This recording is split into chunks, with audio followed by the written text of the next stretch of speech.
So 2012 2024 group 4 வரைக்கும் கேட்டிருக்கக்கூடிய கொஷின்ஸிலிருந்து கடற்பயணங்கள் இந்த டாப்பிக்கில் கேட்ட கொஷின்ஸ் மட்டும் செப்பரேட்டாக தொகுத்து கொடுத்துருப்பேன். ஸோ இதிலிருந்து ஃபஸ்ட்டு ஒரு கொஸ்டின் பார்ப்போம்.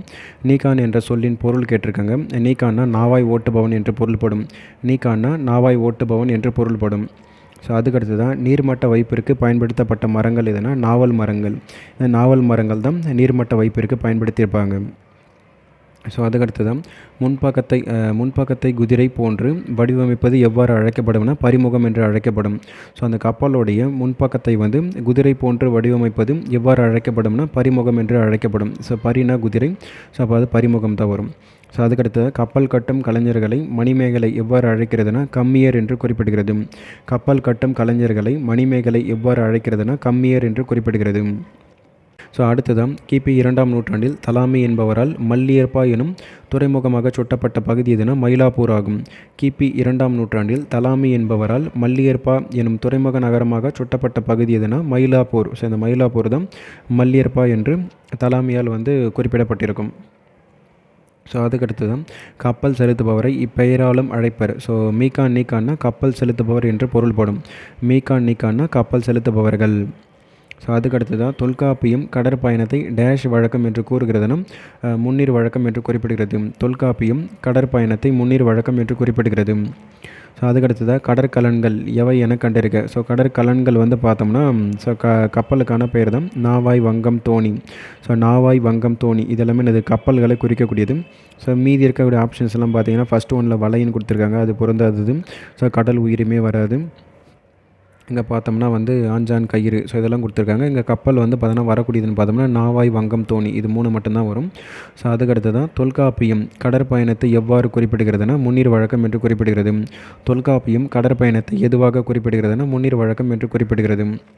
ஸோ அதுக்கடுத்தது தமிழர்கள் கப்பல் மூலம் வெளிநாடுகளுக்கு சென்றனர் என்பதற்கான சான்று வந்து இலக்கியங்களில் இருக்குது. தமிழர்கள் கப்பல் மூலம் வெளிநாடுகளுக்கு சென்றனர் என்பதற்கான சான்று எங்கே இருக்குன்னா இலக்கியங்களில் குறிப்பிடப்பட்டிருக்கு.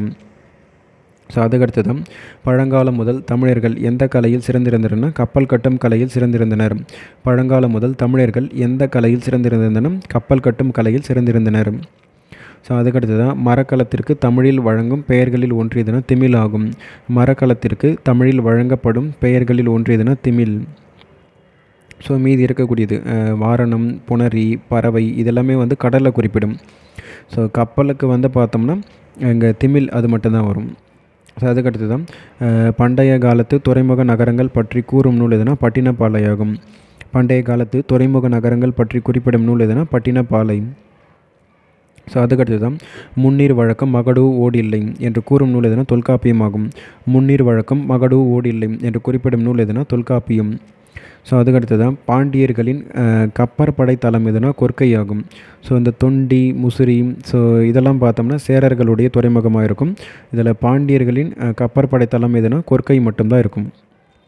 ஸோ அதுக்கடுத்து தான் பாய்மர கப்பலில் பாய் கயிற்றில் ஏற்படும் அந்த பழுதினை சரி செய்ய பயன்படுத்தப்பட்ட பொருள் எதுனா மரப்பிசினாகும்.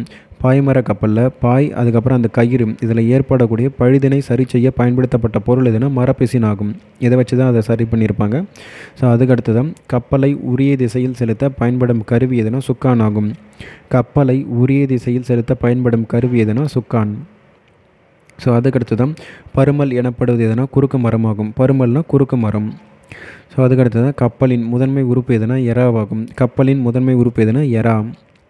கப்பல் கட்டும் கலைஞர்கள் டேஷ் என்று அழைக்கப்படுகிறார் என்ற கப்பல் கட்டும் கலைஞர்கள் கம்மியர் என்று அழைக்கப்படுகின்றனர். அடுத்ததான் பின்வருவனவற்றில் கடலை குறிக்காத சொல் எதனும். ஸோ திமிழ் என்பது வராது.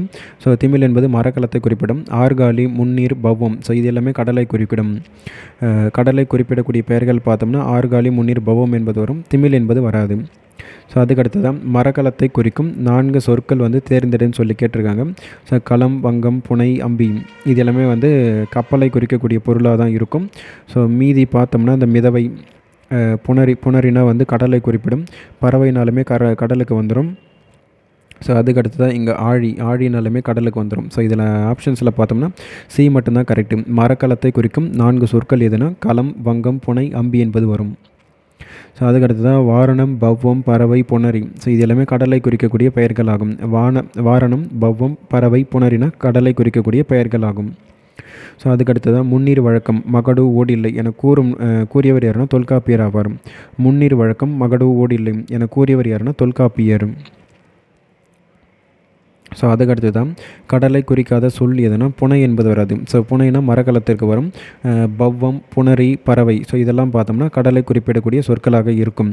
அப்போ கடலை குறிக்காத சொல் எதுனா இந்த புனை மட்டும்தான் வராது.